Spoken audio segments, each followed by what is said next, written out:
The town took Kenny's father. Then it took his mother.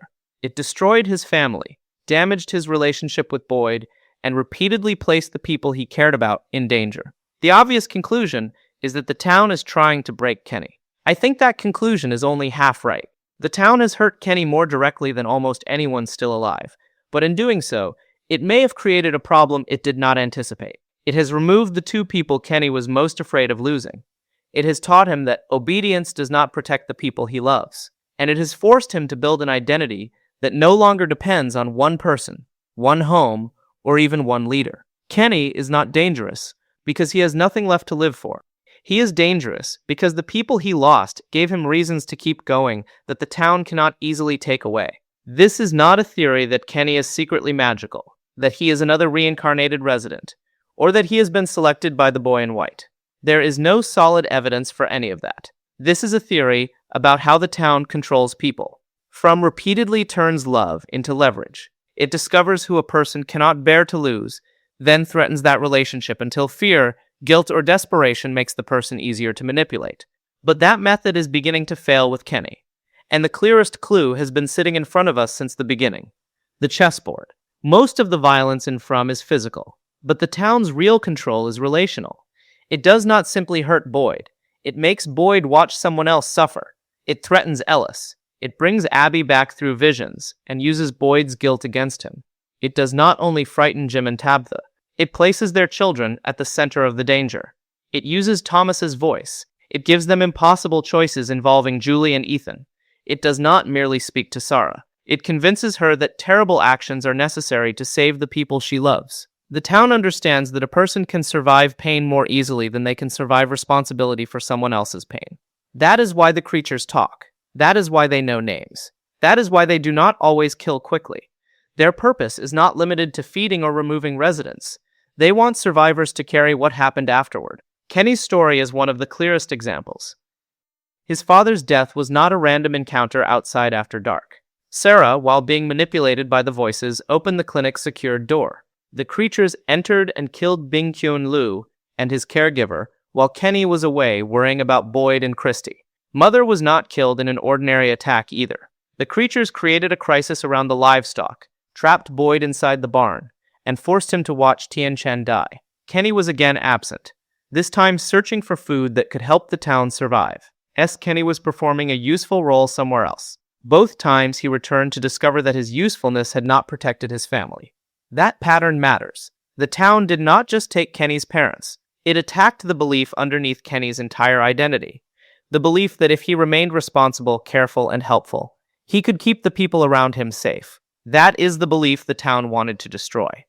But Kenny did not respond in the way it expected. Kenny's earliest scenes tell us who he was before the losses changed him. He is playing chess with his father in the clinic.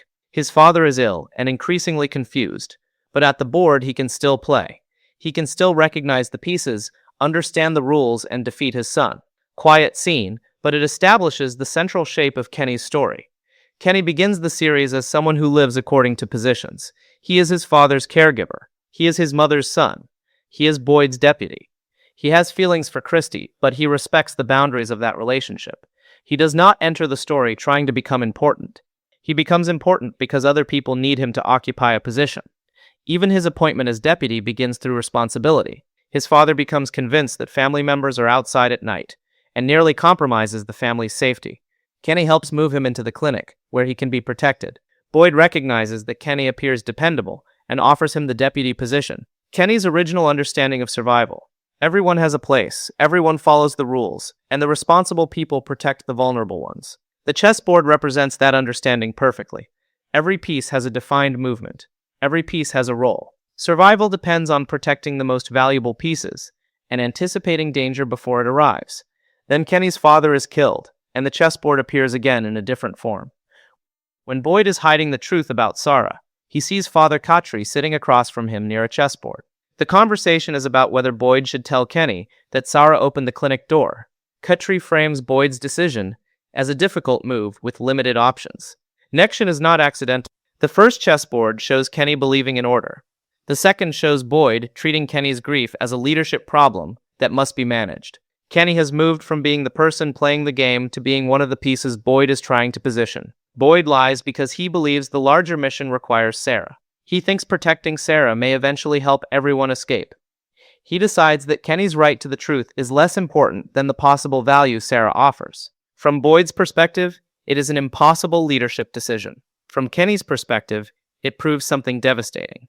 Even the man who gave him the badge will sacrifice his trust if he believes the sacrifice serves a greater purpose. That should have permanently destroyed their relationship. Instead, it changes the basis of it. When Kenny learns that Sara opened the clinic door, his response is not calm or forgiving. He returns to the place where his father died. He confronts Boyd. He explains that his mother has blamed herself, believing she failed to prevent Bing Qian from opening the door. Then he discovers Boyd knew the truth and allowed that guilt to continue. Kenny throws down the badge and walks away. One of Kenny's most important scenes, because it reveals that the badge itself has no power over him. Kenny is loyal, but he is not obedient without limits. He respects Boyd, but he will not allow the position of sheriff to erase personal responsibility. The town succeeds in separating Kenny from Boyd, at least temporarily. It creates anger between two people who had been holding the town together. It turns Sara into a permanent wound between them. It pushes Kenny toward revenge and makes Boyd's authority appear dishonest. But Kenny eventually agrees to serve as deputy again, without pretending that nothing happened. He does not simply recover his old faith in Boyd. He returns because the town still needs someone to perform the work. Tension is the first sign that Kenny is becoming difficult to control. Before his father's death, his position came from trust in Boyd. After the betrayal, his position comes from his own decision. The town damages the relationship, but Kenny separates the relationship from the responsibility. He can be angry with Boyd and still help protect the residents. He can believe Boyd made an unforgivable decision without abandoning everyone who depends on them. He is learning how to remain functional after trust collapses. That ability becomes much more important after his mother dies. Tian Chen's death is often discussed as the moment Kenny becomes completely alone. Biologically, that is true. But within the structure of the story, Tian Chen represents much more than Kenny's remaining parent. She runs the diner. She manages food. She feeds people who have no money and no conventional economy. She provides routine in a place designed to destroy routine. Her role is practical, but it is also social. The diner is one of the few spaces where residents from different groups meet during daylight. Tian Chen helps turn a collection of trapped strangers into something resembling a town. Kenny inherits that understanding of survival from her. Boyd protects the physical borders. Tian Chen protects ordinary life inside those borders. That is why her final message matters. As Boyd remembers it, Tian Chen tells him to take care of Kenny. Boyd repeats the Cantonese words to Kenny outside the tunnels, and Kenny understands what she was saying.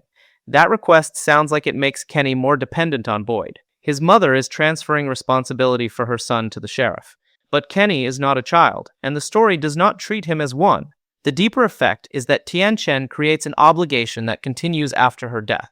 Kenny is not left with nothing. He is left with the knowledge that his mother remained concerned for him even while she was dying. Her final act was not a bargain, a demand for revenge, or an instruction to destroy the creatures. It was an act of care. That changes what Kenny does next. After Kenny learns what happened, the diner's jukebox begins playing Celebration. Whether the jukebox is controlled by the town itself, the same intelligence behind the electrical system, or another force, the timing is deliberately cruel. The moment takes Kenny's private grief and mocks it inside the place most closely associated with his mother. Kenny destroys the jukebox. Then he gathers alcohol and prepares to enter the tunnels with fire. He wants to burn the creatures while they sleep. Boyd does not stop him. Boyd agrees to go with him. Years to be the point where Kenny finally becomes what the town has been trying to create, an angry man willing to die for revenge. But the mission never truly begins. At the tunnel entrance, Boyd explains that the creatures may not be where they expect. They may have moved deeper. Entering could mean that neither man returns. Kenny still appears prepared to continue. Then Boyd tells him that Tian Chen was not alone and repeats her final words. Kenny breaks down. He abandons the attack, returns to town and says goodbye to his mother after Christy and Jade have prepared her body. Not weakness. It is possibly the most important decision Kenny has made. The town gives him every reason to turn grief into blind retaliation. It mocks him. It provides a target. It leaves him believing that his mother suffered while he was away. It makes violence feel like the only action large enough to match what happened. Kenny steps back. He does not forgive the creatures. He does not abandon the desire to fight them. He simply refuses to let his first act after losing his mother be the act most likely to kill him and Boyd. He chooses mourning over immediate revenge. That means Kenny can experience rage without permanently surrendering his judgment to it. The town can hurt him, it can provoke him, but it has not yet demonstrated that it can keep control of him once the immediate emotional shock passes. Everything up to this point is visible in the show. Here's where I move from what is confirmed to what I think it means. I think the forces controlling FROMville assume that human attachment always creates the same result. People love someone. The town threatens or removes that person. Grief creates desperation. Desperation creates obedience, division, or a willingness to bargain. That logic appears to reach all the way back to the origin of the creatures. The original townspeople sacrificed their children in exchange for eternal life. Their attachment did not produce protection. It became possession. They treated their children as a price they could pay to secure their own future. The entire nightmare may have been built through a corrupted family bargain. Kenny is developing into the opposite of that bargain. He has lost both parents, but he has not demanded that someone else pay the price for his reunion with them. He has not sacrificed another resident to reverse his loss. He has not accepted guidance from a private supernatural voice, promising that terrible actions will restore his family. He does not even remain committed to the attack on the tunnels when it becomes clear that revenge could waste more lives. Kenny grieves, becomes angry, makes mistakes, and sometimes acts recklessly, but he continues returning to the community. That is the town's mistake. It attempted to make Kenny empty. Instead, it spread his loyalty outward. Kenny still cares about people. This theory does not work if we pretend he has become emotionally detached. He cares about Christy. He cares about Boyd despite everything between them. He cares about Ellis, Fatima, and the wider town. He continues placing himself in danger for people he did not know before arriving, but no single relationship completely controls his decisions anymore. His father's vulnerability initially shaped almost every part of his life. His mother represented his home and his remaining family. Boyd represented authority and purpose. Christy represented the possibility of a future. One by one, those simple structures disappear or become complicated. His father dies. His mother dies. Boyd betrays his trust and physically deteriorates. Christy's fiancé arrives, ending the future Kenny may have imagined with her. Yet Kenny remains. More importantly, he continues working. This creates a form of loyalty the town may not understand. Kenny's loyalty is no longer concentrated in one person who can be taken hostage. It has become distributed across the group. Taking one more person from Kenny would still hurt him. It could still provoke him. But it would not necessarily eliminate the reason he continues. His father taught him patience and care. His mother taught him that survival includes food, routine, and service. Boyd taught him how leadership works, and through his failures, how leadership can go wrong. Christy taught him that loving someone does not mean possessing them. Those lessons survive the relationships that produce them. The town can kill a person. It has a harder time killing a principle that has already been transferred to someone else. Season 4 makes the theory more visible. Kenny and Boyd discover that Smiley has returned, confirming that killing a creature does not permanently remove it. Later, when Boyd's physical condition makes the planned attack too dangerous for him, Kenny volunteers to carry it out. Kenny drives a weapon into one of the creatures. The creature pretends to be injured and then laughs. The others surround him, and Kenny escapes toward the bus. Smiley follows. Instead of speaking generally, Smiley refers directly to killing Kenny's father, and uses the memory to terrify him. Fatima's connection to Smiley interrupts the attack long enough for Kenny to escape, not random dialogue. Smiley could threaten Kenny with death. He could mention Tian Chen. He could say nothing and simply attack. Instead, he tries to force Kenny back into the emotional position of the son, who discovered his father's body. The creature is searching for the old wound. That means the monsters recognize that Kenny's family remains the best available route into him. But look at what actually happens. Kenny does not bargain. He does not freeze long enough to be killed. He does not ask Smiley for information or allow the creature to dictate his response. He survives. That does not make Kenny tactically perfect. He pauses after striking the first creature and gives the monsters time to close around him. The plan fails, and he needs Fatima's unexpected intervention to escape. That imperfection is important. The theory is not that Kenny has become fearless or superhuman. The theory is that pain is no longer enough to determine which side he serves. Smiley can reopen the memory. He cannot make Kenny join him. Boyd's greatest strength is also the town's most reliable access point. Boyd believes every death is his responsibility. He feels that being sheriff means he must personally prevent every disaster. When someone dies, the town can turn that death into evidence that Boyd has failed. That is why forcing Boyd to watch Tian Chen matters so much. The creatures are not only killing her, they are placing the death inside Boyd, knowing he will continue carrying it. By season 4, Boyd's declining health, visions, and fear of losing more residents increasingly affect his decisions. His mind shows him images of Kenny and others dying, placing the people he protects at the center of his psychological collapse, moving in the opposite direction. He once believed protecting people meant preventing every loss. Now he knows that is impossible. He has experienced the failure of the clinic, the failure of the rules, the failure of Boyd's honesty, and the failure of direct revenge. Yet he has not concluded that protection is meaningless. He has adjusted his definition. Protection is no longer a guarantee that everyone survives. It is the decision to continue helping even after the guarantee is gone. That makes Kenny potentially more durable than Boyd. Not necessarily a better sheriff, not a replacement chosen by destiny. Something more useful than that. A person who can perform the work without believing the position makes him all-powerful. Boyd carries every death as proof that he failed. Kenny carries his parents as proof that the work remains necessary. The most important conflict in From may not be humans against monsters. It may be the question of what people are willing to trade when they become desperate enough. The creatures were created through a bargain. Sara was pushed toward murder through the promise that her actions could help everyone escape. Elgin believed the kimono woman's instructions were serving a larger good. The town repeatedly creates situations in which harming one person can be framed as the price of saving someone else. Kenny has more reason than almost anyone to accept that logic. Imagine the offer the town could make him. His father restored to the way he was before his illness. His mother alive behind the counter in the diner. One more chess game. One more meal. One opportunity to correct the nights when Kenny was absent. The existence of a reborn Smiley proves that FROMville can make death appear reversible, at least under certain rules. The town also produces visions and imitations of dead people. That makes Kenny's grief an obvious target. But Kenny's story has been training him to reject exactly that offer. His father's death taught him that hidden truth damages the living. His mother's death taught him that revenge can become another trap. Smiley's return taught him that restoration is not the same thing as life. A creature can come back wearing the same face and still remain part of the nightmare. That may be why Kenny matters to the final conflict. Tapthan Jade may understand the original sacrifice. Julie may understand the structure of time. Victor may preserve the memories everyone else loses. Boyd may organize the resistance. But Kenny may be the character best prepared to reject the emotional terms of the bargain. He knows that bringing back a familiar face would not necessarily bring back the person he loved. Removing Kenny's parents should have made him easier to manipulate. It should have isolated him from the group.